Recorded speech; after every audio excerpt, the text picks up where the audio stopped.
Why did they laugh when she spoke? Why was her voice treated like a punchline in a room full of uniforms? Arya Donovan stood in the corner of the mess hall, her tray balanced in one hand, her eyes fixed on the scuffed linoleum floor.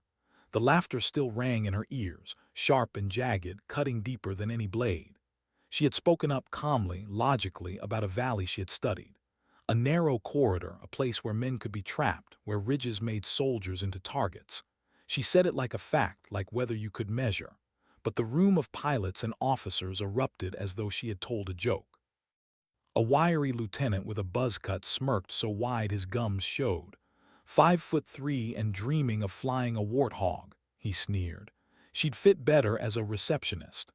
The others burst into fresh laughter, forks clattering on metal trays. She didn't move. She didn't argue. Her eyes stayed on her food as if the noise were nothing more than passing thunder. To them, she was the wrong size, the wrong voice, the wrong presence for war. Too small, too quiet, too forgettable. They didn't know that her mind was a filing cabinet of maps and maneuvers, that she'd flown the A-10 in simulators until her wrists cramped and her eyes burned. They didn't know she had already lived the scenario they would all soon fear. But she stayed silent. She learned early, silence carried more weight than rage. She set her tray down at an empty table, the clatter of her fork startling in the hush that followed. Heads turned, eyes lingered. Smirks returned. She cut her chicken into smaller pieces, each slice precise, her hand steady. A discipline drilled into her since childhood. Never let them see you flinch. Arya Donovan was 27. Dark hair pulled back in a strict bun. No makeup. No jewelry. Just a loose flight suit, too plain for this world of swaggering men who measured worth by flight hours and noise. Her family's oil money could have carried her anywhere. Law school, corporate boards, country clubs, but she chose this. She chose the weight of an aircraft that sounded like thunder when it fired. She chose the cockpit, the sky, and the test of proving herself without a last name to hold her up.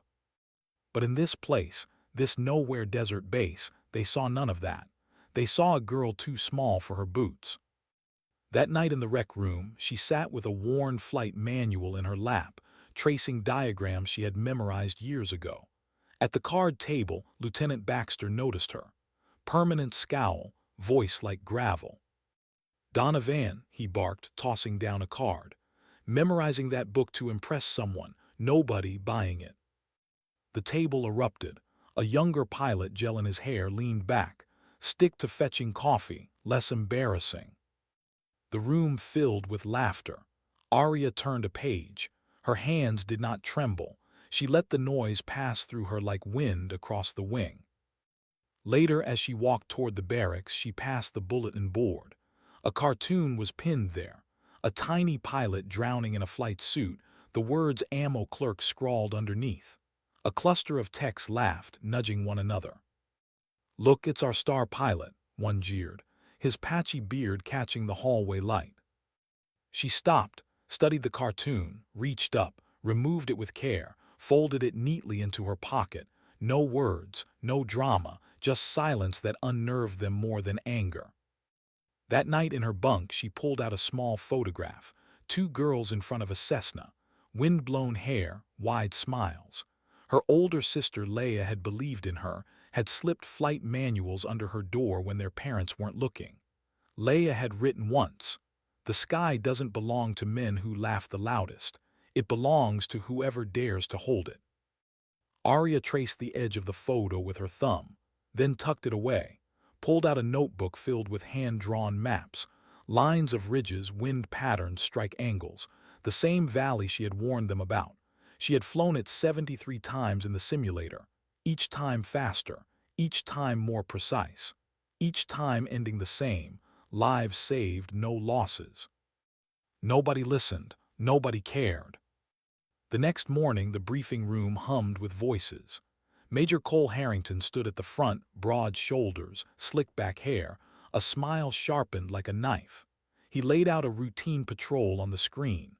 Arya sat in the back, pencil moving across paper, sketching the same valley. Cole noticed, "Donovan," he barked, "got something to add." The room went still, every head turned. Arya lifted her gaze, calm as ever. The valley's a trap, narrow entry, high ridges, perfect for an ambush. Cole's lips twisted into a smirk. "We need warriors, not geography teachers." Laughter rolled through the room. Morrison, the cocky F-16 pilot with a flashy watch, muttered, "She's just mad she's stuck hauling ammo." The jeers rose again. Arya closed her notebook, said nothing. Her silence carried the weight of stone. When the briefing ended, Lieutenant Gibbs blocked her path, chewing gum loudly. "Draw us a map to Narnia next." His buddies chuckled, clapping him on the back. Arya shifted her bag on her shoulder, looked him in the eye. "If I do, you'd get lost." His grin faltered, the laughter died. She walked past him unhurried. Her days were filled with crates and manifests. The nickname Ammo Clerk followed her like a shadow. A tech with a chipped tooth sneered at her one afternoon. "Simulator again last night. Think sneaking in makes you a pilot." "I'm training," she said, her voice flat. "Training for what? You're 5'3", compensating for something." She didn't look up, didn't rise. Simulators open to anyone who shows up. The kid blinked, laughed awkwardly, walked away. Mechanics mocked her in the break room.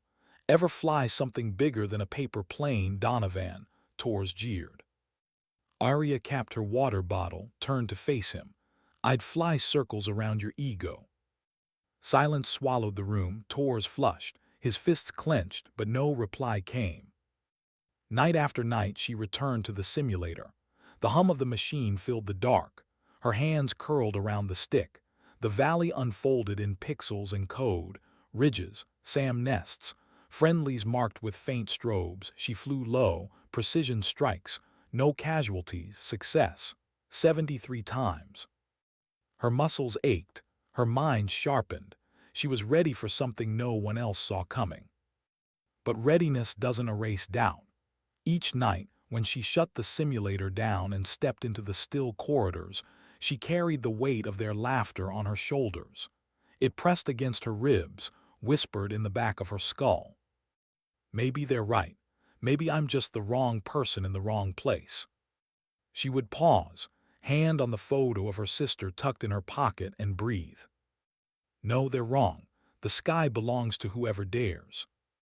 She carried that whisper back to her bunk, to the empty mess hall, to every silent corner where she existed on the margins of the base. Nobody believed her, nobody listened. And yet, she was the only one who knew what was coming. The valley wasn't just lines on a map. It was waiting, a trap carved by nature and perfected by human hands. She had seen it 73 times. She knew it better than anyone. The question was not if it would happen. It was when. How many times can you warn people before you give up? How many times can you draw the same valley, the same ridges, the same angles, before you realize nobody will ever listen? The answer came with static. Radios crackled. Shouted voices spilled into the corridors like smoke. Boots pounded the concrete outside her barracks window. The air itself changed, heavy, frantic, urgent. Arya swung her legs off the bunk, her heart already racing before she knew why. She pulled on her boots, stepped outside, and saw it. The command center alive with chaos. Officers swarming, papers flying, the air thick with shouts. She pushed her way inside. On the big map wall, blinking red markers pulsed like open wounds. A SEAL task force, 381 strong, trapped in a narrow valley. The exact valley. The exact one she had drawn, warned, begged them to consider. Her stomach dropped. "Ambush," someone shouted. "They're pinned down." F-16s scrambled, their pilots' voices tense over the radios. But their weapons systems couldn't strike within 50 meters of friendly positions. The SEALs were cornered too close. "Hello's in," Major Cole Harrington barked, his jaw tight, his voice sharp enough to cut steel. Rescue helicopters swooped in and fell.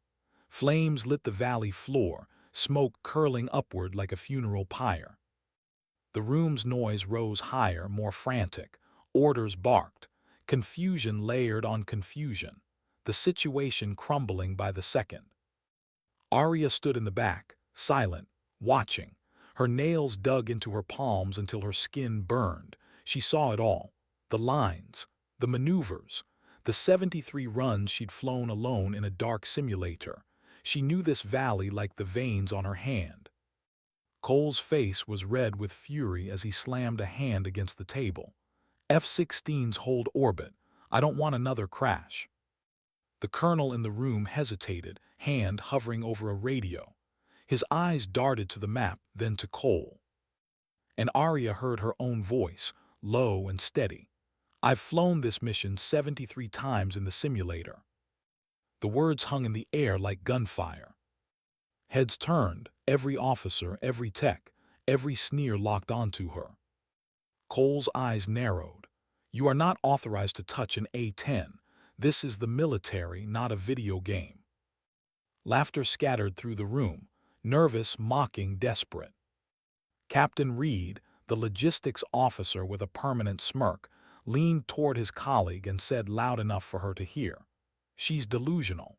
Thinks she's going to save the day with her little simulator tricks. The chuckles rolled again. Arya turned her head, her eyes fixed on Reed, her voice calm, cutting through the noise. Simulators are closer to reality than your clipboard. The smirk vanished. Papers shuffled in his hands as though suddenly urgent. The colonel's brow furrowed. His silence was not approval, not yet, but it was no longer dismissal either. Something had shifted. Morrison, the flashy F-16 pilot, broke the silence with scorn. Pulling the trigger in a game is easy. Out there, those are real Sams. Captain Jenna Lyle, who always smiled too sweetly, leaned closer, her hand brushing Arya's arm. Her voice was soft, her eyes hard. If you take off without orders, you'll face court-martial, worse than desertion. Arya didn't flinch. Her eyes stayed on the map, the valley, the blinking strobes of dying men. She whispered almost to herself, 73 times. The room buzzed with whispers. A rumor spread like gasoline on dry earth. She'd stolen ammo for her simulator runs. Lies, ugly lies. Cole slammed his fist again. Strip her access to tactical files, effective immediately. She's clerical staff now. Arya stood still, her silence louder than their rage. She turned, walked out, boots clicking against the floor. Outside, ground crew clustered with radios in their hands, their voices sharp. Sanchez, a wiry woman known for chewing gum like it was fuel, spotted Arya and called out, "Hey Donovan, running to play hero now." The others laughed, mocking salutes, exaggerated bows. Arya didn't stop, didn't falter. She looked straight at Sanchez and said, "I'm running to do my job." The gum stopped snapping, the laughter died, Arya kept walking. The hangar loomed, cavernous, echoing. And there she saw it, the tail number 297, prepped for a canceled training run. A lanky maintenance tech leaned against the jet, whistling off-key. Carter. His smirk waited for her. "So, Donovan, you think this bird's your ticket to glory?" The other techs chuckled, tools clinking. Arya climbed the ladder, checked gauges, moved with practiced certainty. She glanced down at Carter. "Glory's your dream, Carter. I'm here for the mission." The hangar quieted, the smirks faded, Carter's whistle died mid-note. She closed the canopy, the engines hummed alive. Before sealing herself in, she pulled out a small scrap of paper, wrote in neat, tight letters, "Leia, if I don't come back, at least I chose to act." She tucked it into her flight suit next to her sister's photo. The engines roared. Cole's voice erupted over the command channel. "Thomas, return immediately." He never used her name right. Arya switched the channel off. Silence. Only the seal frequency stayed open. The A-10 rolled forward. Tires kissed runway, the desert blurred, and then lift. A speck in the sky carrying 381 lives. Back on the tarmac, a 19-year-old airman named Daniels watched her disappear into the horizon. He cracked his knuckles nervously. She's going to get herself killed. Who does she think she is? His buddy shrugged. But a crew chief nearby shook his head, eyes never leaving the sky. She's got guts, he murmured. Daniels said nothing. His hands for once stopped cracking. In the command center, Cole's voice thundered. She's not saving anyone. She's leading them to a mass grave. But in the air, Arya's voice cut through the chaos. Calm, measured. Thunderbolt 7, engaging. Confusion on the channel. An F-16 pilot snapped back. Who the hell is Thunderbolt 7? She didn't answer. Her first pass was low. The GAU-8 cannon thundered. Rounds struck 25 meters from pinned SEALs, shredding an enemy position with terrifying precision. The SEAL team leader's voice crackled through, raw with relief. Thunderbolt 7, whoever you are, you just saved my men's flank.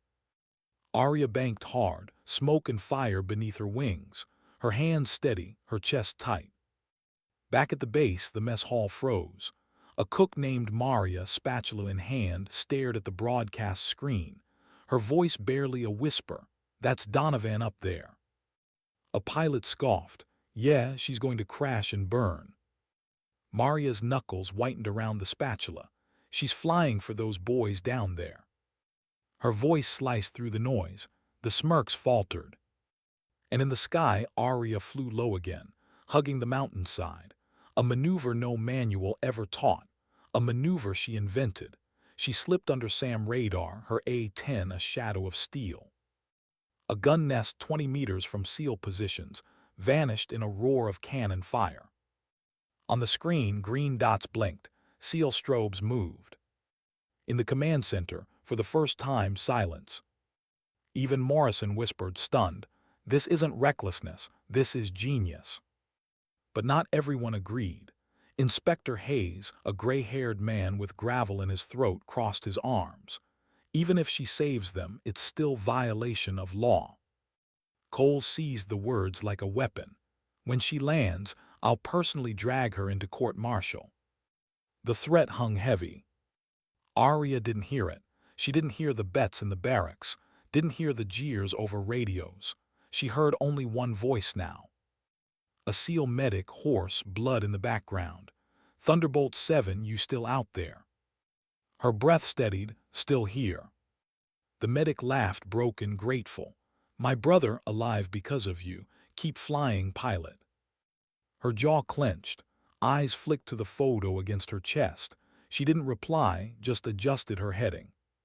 The valley was fire, smoke, death, but Arya was locked in. And for the first time in her life, the sky belonged to her. What does it feel like to gamble 381 lives on the steadiness of your own hands? Arya's cockpit trembled as her warthog banked hard, the mountainside rushing past her canopy like a wall of stone. The GAU-8 cannon's last roar still echoed in her chest.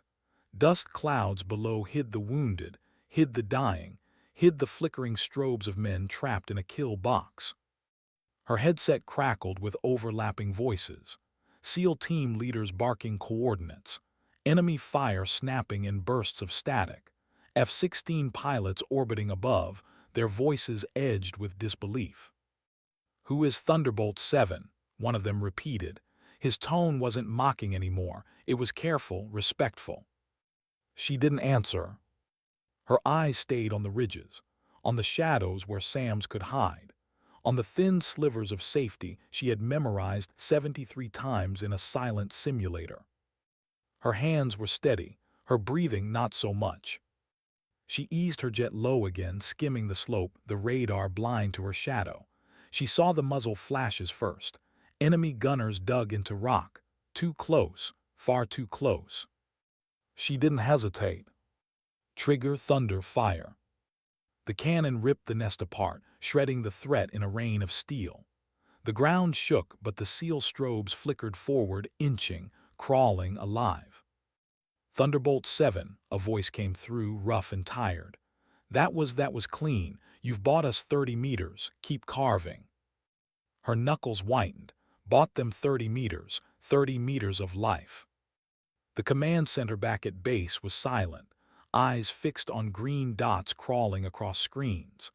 Cole Harrington's jaw worked furiously, but no words came. Inspector Hayes muttered something about violations, but his voice sounded smaller now. The room wasn't with him anymore. Arya didn't hear them. Her world had narrowed. A tunnel, smoke, wind, numbers in her head, fuel gauge dipping lower each pass, ammunition counters ticking down, and yet she pressed on. She remembered the first time she sat in a cockpit. 17 years old, her sister Leia at her side in their father's old Cessna. She remembered the wind slapping her hair across her eyes, Leia shouting over the engine, "You're holding the sky now, Arya." Her sister's grin, that endless horizon. Arya blinked it away, tightened her grip, focus. The valley was not memory, it was now. Her jet skimmed another ridge. Warning alarms shrieked as a SAM battery lit up the sky behind her. She dove, hugging terrain, the missile screaming overhead. Sweat stung her eyes. Another pass, another roar of cannon fire, another opening carved for the trapped men below. Hours blurred. Smoke burned her throat even through recycled air. Her body ached from G-forces, from focus, from tension that refused to let go. Each time she pulled the trigger, she whispered inside her chest, for Leia, for them, for someone's brother, for someone's son. Back at the base, rumors spiraled, that she was reckless, that she was chasing fame, that she was gambling lives to prove herself. Voices whispered in corners, fearful of what would happen when she landed, but none of them reached her cockpit. All she heard was the medic again, hoarse, weary. "Thunderbolt 7, my brother's breathing because of you, keep that bird in the sky." Arya swallowed hard. Her eyes flicked to the photo in her flight suit, her sister's smile, wind-blown hair, the weight of belief. She said nothing, she just banked again. Below, SEALs dragged the wounded, their IR strobes blinking like fragile stars in the smoke. Gunfire crackled. Explosions shook the valley. And still her cannon answered, measured, precise, impossibly close. Every second mattered. Every round mattered. Her fuel gauge dipped lower. Red warnings blinked across her panel. Her ammunition count shrank. She had no relief, no orders, no backup. But the valley was opening, slowly, painfully. The SEALs were moving. Back at base, a young radar operator named Nguyen leaned forward, eyes glued to his screen. He had never mocked Arya, never laughed. Now his hands shook as he tracked her blip, carving impossible arcs over enemy fire. "She's doing it," he whispered, voice breaking. A senior officer snapped at him. "She's a liability, focus." But Nguyen couldn't look away. A small smile crept onto his face as he whispered again, almost to himself, "She's doing it." Hours bled together. The SEALs crawled, stumbled, fought their way through paths she cut open with fire. Every pass cost her fuel, cost her strength, but gave them ground. One more canyon cleared, one more flank destroyed, one more stretch of survival. In the mess hall, Maria the cook still clutched her spatula, watching the live feed. Around her, others who once mocked fell silent. The bets died on their lips, the laughter gone. She whispered a prayer, soft but fierce. "Hold her steady, Lord, hold her steady." Arya's body screamed, her head throbbed, her arms ached, but her eyes never left the valley. Dawn crept in slow, 6 hours of fire and smoke, 6 hours of carving life from death, and then movement. The SEALs broke through. One by one, their strobes disappeared into safe corridors, extraction points waiting. The voice of Trident Actual came through, steady but thick with emotion. "Thunderbolt 7, you're our angel. Get home safe." Arya exhaled, long and slow. Her fuel gauge flashed red. Her ammunition was nearly gone, but the strobes had moved. The valley was no longer a coffin. She turned her jet toward the horizon, toward the base, toward whatever waited for her there. She didn't answer Trident Actual. She couldn't. Her throat was tight. Her sister's voice echoed instead, a memory carried on the wind. The sky doesn't belong to men who laugh the loudest. It belongs to whoever dares to hold it. Arya's hands tightened on the stick. She held the sky a little longer. What happens when the plane lands? When the roar of engines fades and silence returns? For Arya Donovan, silence was not safety. Silence was judgment waiting. Her A-10 cut across the pale horizon, engines straining on the last threads of fuel. Dawn stretched thin gold light across the desert. Behind her, the valley smoked. Below her, 381 men were alive because she had stayed in the sky. But survival in the air didn't guarantee survival on the ground. The base came into view, a runway lined with figures, military police. Their cuffs caught the light like teeth. Cole Harrington stood at the front, his jaw set, his fury barely contained. Inspector Hayes at his side, hands folded neatly behind his back, his eyes cold as stone. Her landing was perfect, smooth, professional, no victory roll, no flair, just a pilot bringing a battered bird home. Engines wound down, canopy opened, heat and silence spilled into the morning air. She climbed down the ladder slowly, her boots striking the tarmac one by one. Cole's voice carried across the runway, sharp and triumphant. "You made me a joke to the entire Air Force." Hayes stepped forward, pen and form already in hand. "We cannot tolerate chaos in the ranks, not even from miracles." The MPs approached, cuffs glinting. The crowd thickened behind them, pilots, techs, medics, curious eyes, some smirking, others grim, few willing to meet her gaze. Arya stood still, back straight, hands at her sides. She said nothing. Jenkins, the old maintenance worker with a limp from a forgotten war, shoved his way through the crowd. His voice cracked but carried. "You're all blind. She just saved 381 men and you're cuffing her." The MPs hesitated. Jenkins pointed a trembling finger at Cole. "You'd rather let those boys die than admit she's better than you."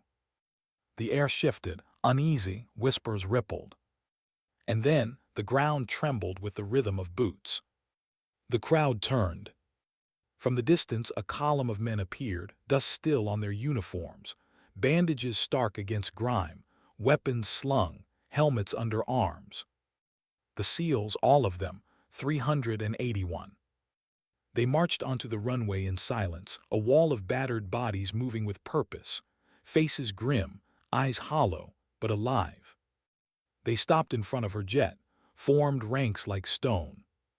Trident Actual stepped forward, his scarred knuckles wrapped around a loudspeaker. His voice was gravel, carried by something deeper. Without Thunderbolt 7, today would have been the largest mass funeral in history. Silence heavy, total. Then from the back of the crowd a clap, one, another followed, then another. It grew, mechanics, medics, guards, a roar of hands slamming together echoing across steel and concrete, some cheering, some wiping eyes. Cole's jaw clenched, his face red. His hand twitched in a salute he couldn't stop himself from giving. It shook, barely noticeable, but it shook.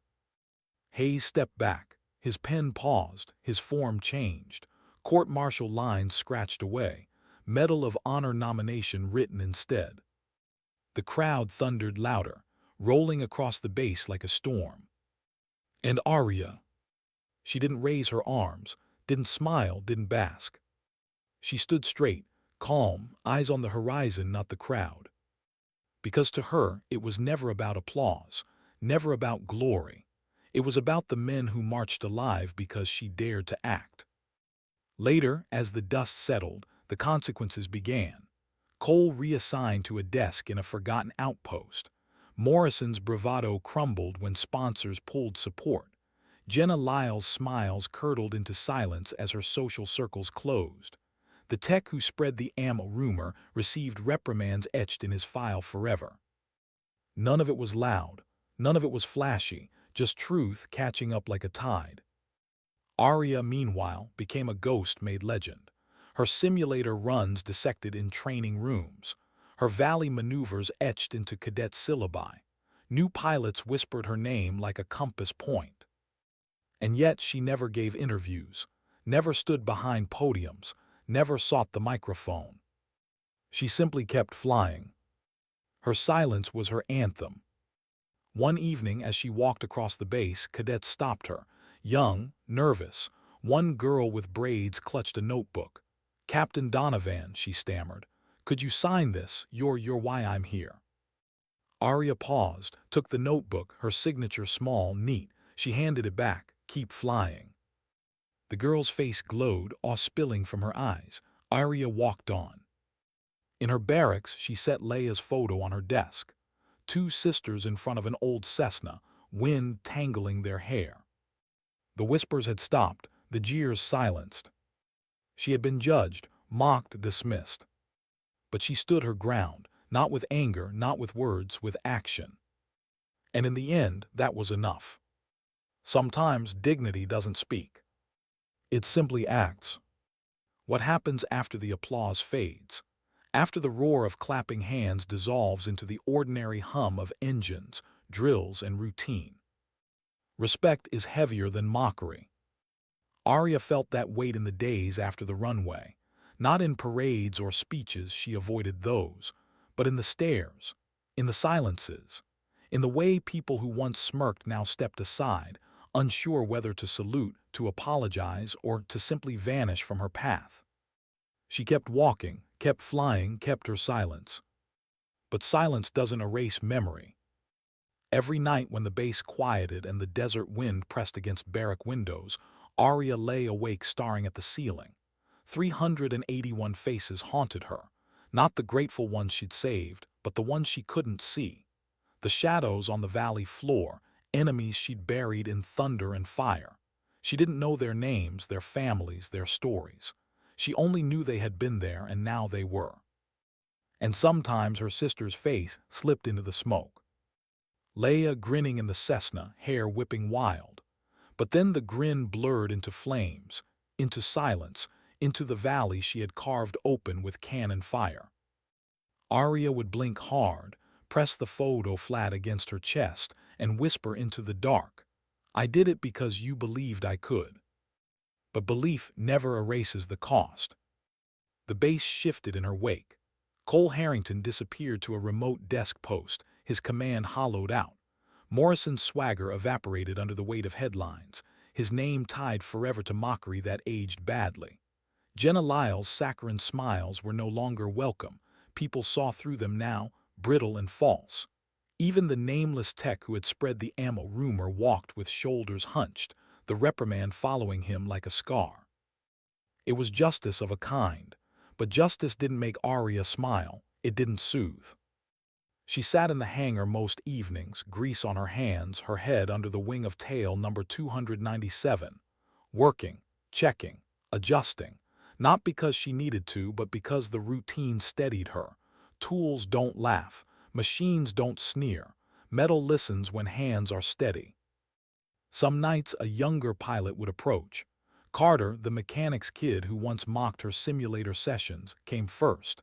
Hands shoved in pockets, his voice awkward. "I was wrong about you," he muttered, eyes on the floor. Could you show me that mountainside maneuver?" Arya studied him for a long moment, said nothing, then handed him a flight manual, her finger marking the page. "Start here." His relief was obvious. He clutched the book like it was air. Others followed, cadets with questions, pilots who had once joined the laughter, now quiet, waiting for her words. Some days she gave them nothing.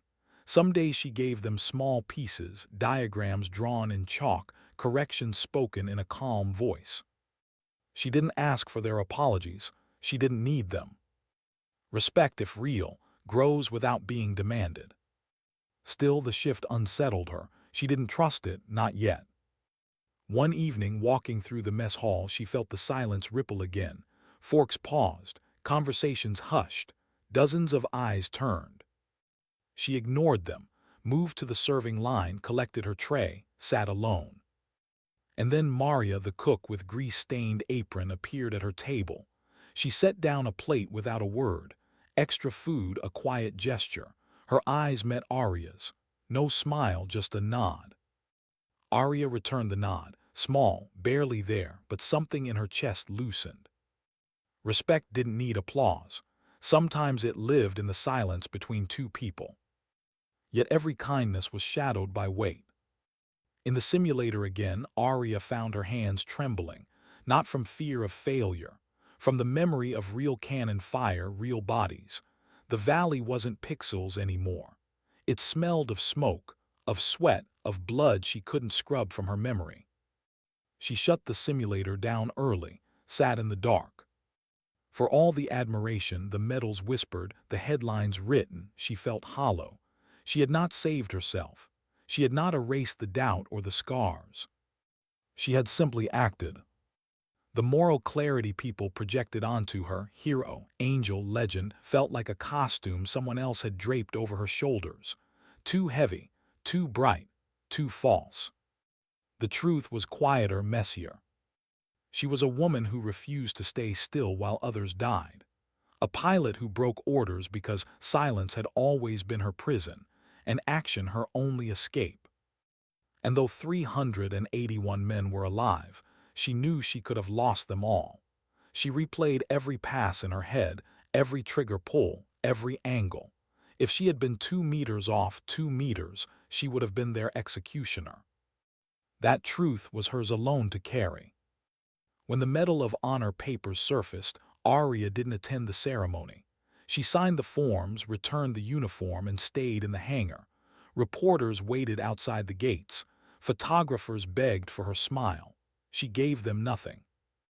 Instead, she cleaned her bird, checked hydraulics, ran her hands across the cold steel, and thought of her sister, the one who had believed in her when no one else did, the one whose photo still lived in her flight suit pocket, the one whose memory whispered through every maneuver, "Hold the sky, Arya. Hold it like it belongs to you." The world saw a hero. Arya saw a survivor carrying too many ghosts. And when she closed her eyes at night, she didn't hear applause. She heard cannon fire. How do you teach others to fly when you still dream of falling? Arya didn't volunteer for the role. She never asked to be anyone's teacher, anyone's symbol. She had spent too much of her life being ignored to believe anyone would want her guidance now. But the base decided for her. Orders arrived, quiet but firm. She would assist in advanced training modules. At first she refused, not out loud. Arya never wasted words on arguments she couldn't win. But she skipped the first 2 sessions, stayed in the hangar instead, hands buried in tail number 297's guts, grease staining her fingernails. On the 3rd night, a knock on the hangar door interrupted the hum of her work. It was Carter, the once mocking mechanic's kid, now a nervous pilot in training. He stood with 2 cadets behind him, eyes wide and awkward. None of them spoke at first. Finally Carter said, "They want to learn what you did in the valley, and no one else can teach it." Arya's wrench slipped from her hand, clattering against concrete. She stared at it for a long time.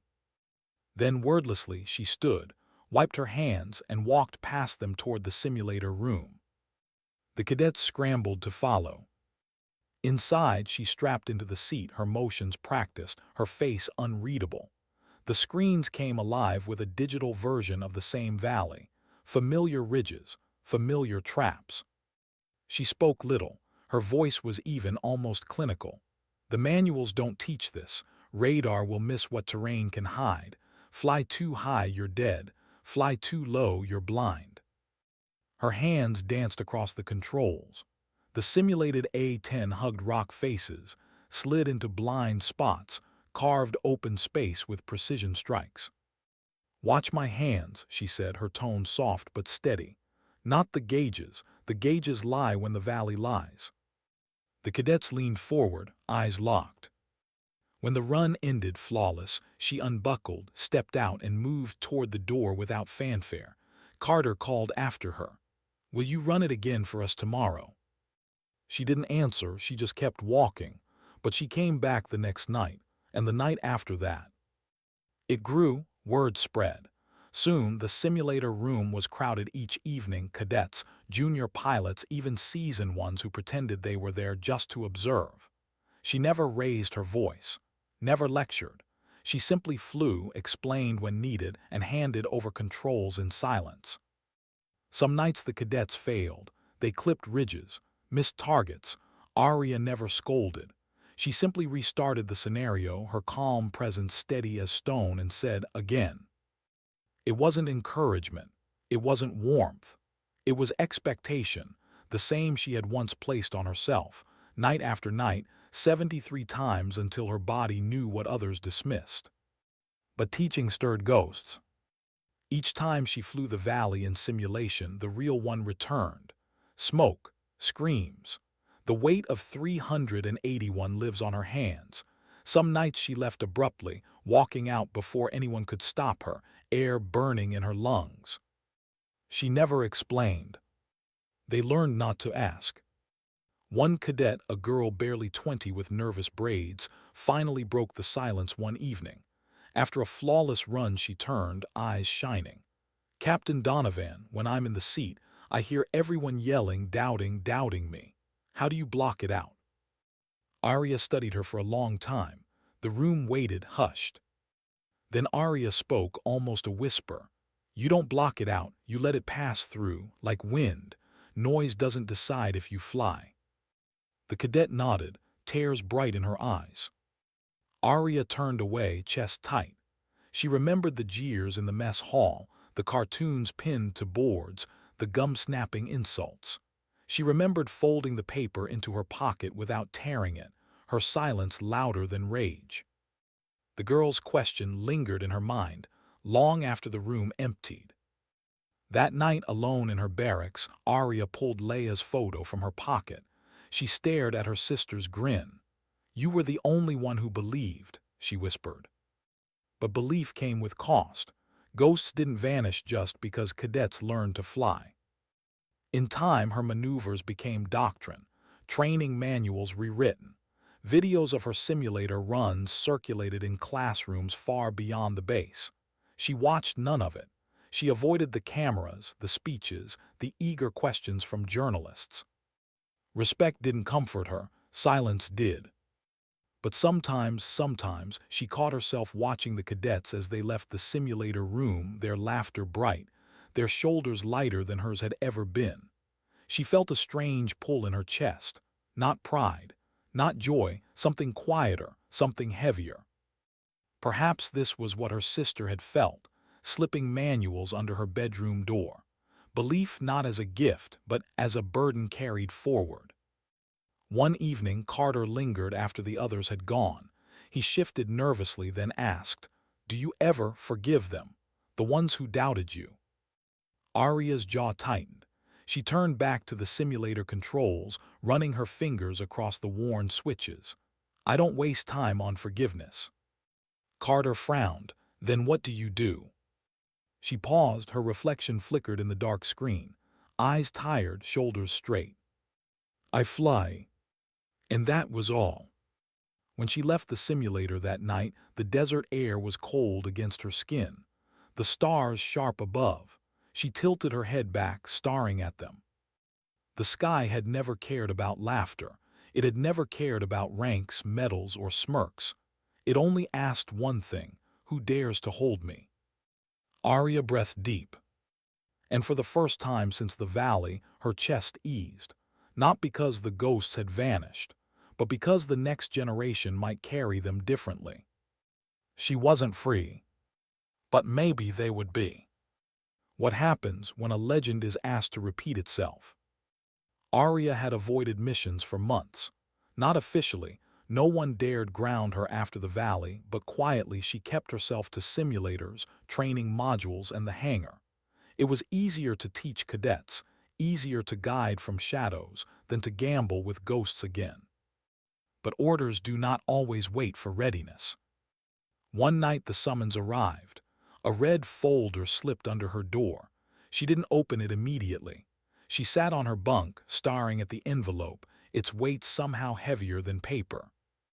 When she finally pulled the flap open, she saw coordinates, a region across the border, intelligence briefings, recon photos of another narrow valley, eerily familiar, seals again, trapped again. This time fewer, 48, but the ambush mirrored the one she had warned of months ago. The note at the bottom was brief: mission denied to F-16s. Too close. You are the only pilot authorized for Thunderbolt support. Authorized, not forbidden, not ridiculed, authorized. Her hand tightened around the paper until the edge cut her palm. For hours she sat still, the words blurring, her chest tight, the ghosts whispering louder, every trigger pull in the valley replaying, every body buried in fire. She had saved lives, yes, but she had ended others. Could she do it again? Could she carry more weight? She whispered to the empty room, "Leia, what would you tell me now?" The photo on her desk gave no answer, just a frozen grin, two sisters forever young in front of a Cessna. Morning came, she walked to the hangar. Carter was already there, waiting by tail number 297. He had heard the whispers. Everyone had. "You don't have to prove anything anymore," he said softly. "No one doubts you." Arya's eyes stayed on the jet. "It's not about proof." "Then what is it?" Her silence stretched long. Then finally she said, "It's about 48 men who don't get to go home unless I fly." Carter swallowed, nodded, and stepped aside. The takeoff was routine. The sky was not. The valley loomed again, though not the same as before. Different ridges, different angles, but the trap was identical. Pinned soldiers, hopeless extraction routes, enemy fire everywhere. Her chest tightened. Sweat prickled her palms. The smell of the last valley filled her cockpit, though it wasn't really there. She blinked hard, forcing the hallucination away. Focus. Not memory, focus. Voices crackled in her headset. Seals shouting, coordinates rattled off in desperation. One voice broke through, steady but urgent. "Thunderbolt, if you're out there, now's the time." Her fingers hovered above the trigger, just hovering, for a moment too long. Because in that instant she wasn't sure. She wasn't sure she could pull it again, wasn't sure she wanted to hear the cannons roar, wasn't sure she could stomach what came with it. Her breath hitched, the photo of Leia pressed against her chest. The sky doesn't belong to men who laugh the loudest. Her jaw clenched, she squeezed the trigger. Thunder rolled across the valley. The cannon's scream split the earth. A nest of fire vanished, debris scattering. The seals moved. Shouts erupted over the radio, not laughter, not disbelief, relief. "Thunderbolt, keep it coming, that's our way out." Her body obeyed, even as her mind recoiled. Every maneuver a battle inside herself. Every strike a war not just with the enemy but with the ghosts pressing closer, whispering doubt. She flew low, hugging ridges. Sam sought her, but terrain shielded her. Fuel gauge ticked down. Ammunition dwindled. And then a new sound. A missile lock she hadn't calculated. A launch from the ridge she thought clear. Warning alarms screamed. She banked hard, not enough. The missile streaked closer. For the first time, fear ripped through her calm. Not for herself, but for what would die below if she failed. At the last second, her instincts, sharpened by 73 simulations and one bloody reality, took over. She dove into the ridge's shadow, pulled a maneuver so sharp her body screamed. The missile tore past, detonating harmlessly against stone. The radio erupted with cheers. "Holy hell, Thunderbolt, you're untouchable." But Arya didn't cheer. She swallowed hard, steadied her breath, and whispered only to herself, "Not untouchable, just not finished yet." She carved again. One pass, then another. Each strike cut a new corridor. Each moment her heart carried the unbearable tension of being one mistake away from disaster. An hour later, the seals broke through. 48 strobes blinking, moving toward safety. The voice of their commander came through, raw with gratitude. "Thunderbolt, you just turned our funeral into a march home." Arya said nothing. She turned her jet toward base, fuel needle kissing empty. When her wheels touched down, the runway wasn't lined with MPs this time. No cuffs, no jeers, just silence, respectful, heavy, the kind she didn't trust but couldn't ignore. She climbed down the ladder, boots steady. Carter was there waiting. He looked at her as though she had wrestled death itself. "You saved them," he said. Arya's eyes were distant. "No, they saved themselves. I just cleared the path." And she walked past him, past the salutes, past the silence, back to her barracks. That night she set the new mission folder on her desk beside her sister's photo. 2 valleys now, 2 sets of ghosts. She stared at them both and whispered, "How many more will it take before I can't carry them anymore?" The photo offered no answer. What remains when the missions end? When the noise dies, when the smoke clears, when the cannons fall silent? For Arya Donovan, what remained was silence and ghosts. The second valley blurred into the first. 2 rescues, 2 impossible corridors carved from fire, 2 sets of men alive who would have been buried. And yet she felt no triumph, no victory, just the growing weight of what it meant to be the one who acted when no one else dared. Her name spread further than she wanted. Cadets whispered it in training halls. Commanders studied her flight paths in strategy rooms. Headlines painted her as a legend, the angel of the valleys, the warthog who saved the seals. She never read them. Others told her, but she turned away. Because every word of praise only reminded her of how fragile it all was. 2 meters off and the story would have been different. Her name cursed, not celebrated. Her hands bloodied, not revered. That was the truth only she carried. Nights in her barracks she laid the 2 mission folders side by side. Maps, coordinates, casualty reports, and above them both her sister's foe. Leia's grin, Leia's windblown hair, the memory of her voice shouting over a Cessna's engine. The sky doesn't belong to men who laugh the loudest. It belongs to whoever dares to hold it. Arya whispered into the dark, "I held it, but it's heavier than you told me." She wondered if her sister would understand the ghosts, the trembling in her hands when she touched the simulator, the way she woke some nights with cannon fire still ringing in her ears. The base kept its distance now. No more laughter, no more cartoons on bulletin boards, no more smirks in the rec room. Respect had replaced mockery, but respect can be just as isolating. People spoke softer around her as though afraid to disturb something fragile. Cadets stared, wanting guidance but afraid to ask. Pilots saluted stiffly, guilt buried in their eyes. She had become something untouchable. And untouchable is another kind of lonely. One evening, Maria the cook found her sitting alone in the mess hall, a cold tray untouched in front of her. Maria set down a fresh plate, just like she had that first time, and leaned close. "You don't eat respect," she said quietly. "Don't forget you're still human." Arya met her eyes. For once she let a small smile slip, just a flicker, enough. She ate. But still the question gnawed, how many more valleys?